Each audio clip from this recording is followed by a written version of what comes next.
Hello everyone, myself Sonuni Sumit, Civil Second Year VAPM Almala.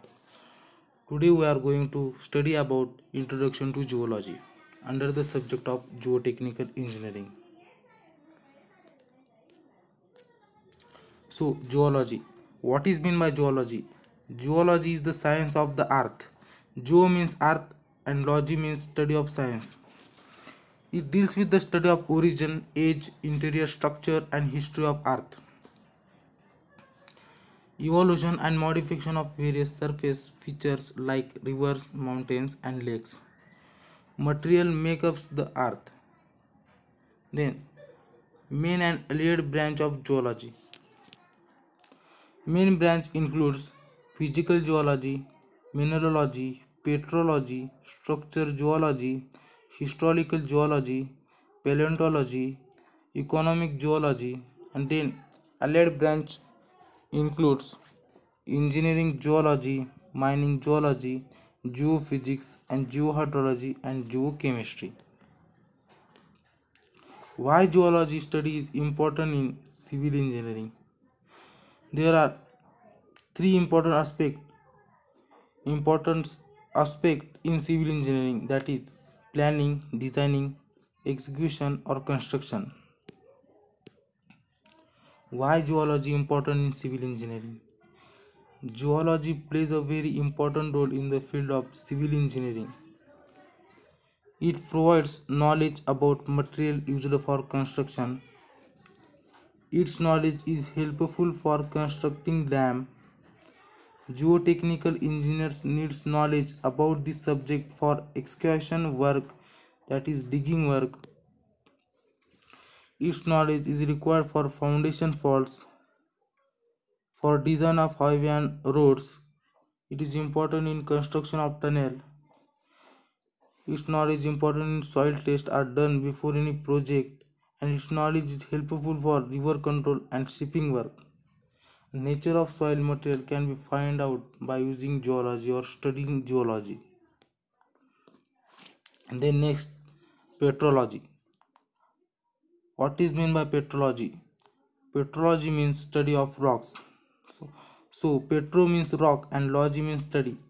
The branch of geology deals with the various aspects of rocks such as origin, association, occurrence, mineral composition, chemical composition, texture, structure, physical properties of rocks.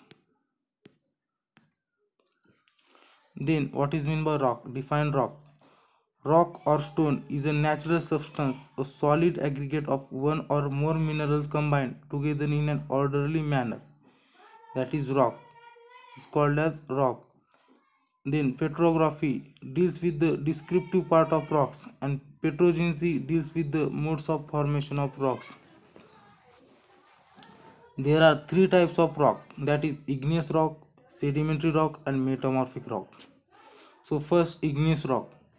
Igneous rocks are the primary rocks which are formed due to cooling and solidification of magma. Magma is a hot viscous siliceous melt containing water, vapor and gases. Magma comes out from the greater depth below the earth surface. Such magma is called as lava. This lava comes out earth and formed in the igneous rock. Then there are two types of igneous rock, intrusive igneous rock and extrusive igneous rock. So first, intrusive igneous rock.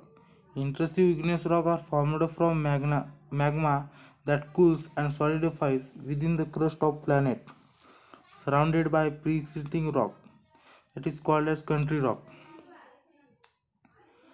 The magma cools slowly and as a result these rocks are coarse grained. The mineral grains in such rocks can generally be identified with the naked eye. The next, in extrusive igneous rock. Extrusive igneous rock also called as volcanic rocks. Volcanic rocks. These rocks are formed due to cooling and solidification of magma at the crust surface. The magma which is brought to the surface through fissures or volcanic eruption solidifies at the faster rate. Hence, such rocks are smooth, crystalline and fine-grained. Then, next type of rocks is sedimentary rock. Sedimentary rocks are those which are formed by accumulation, compaction, and consolidation of sediments. The sediments are the particles produced from the disintegration of pre-existing rocks, igneous metamorphic rocks, through the process of transportation and deposition of by various natural agencies like wind, water, and glaciers.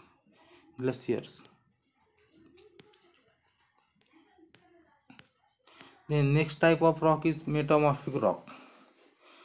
The word metamorphism comes from the Greek. So meta means change and morph means form. So metamorphism means to change form. Metamorphic rocks are those rocks that are formed as a result of transformation that takes place in the pre-existing rocks. The combination of igneous and sedimentary rocks is the metamorphic rock. When the pre-existing rocks are subjected to higher temperature, pressure, and chemically active liquids and gases, the minerals present in the original rocks changes to new environmental condition. That is the metamorphic rock. Thank you.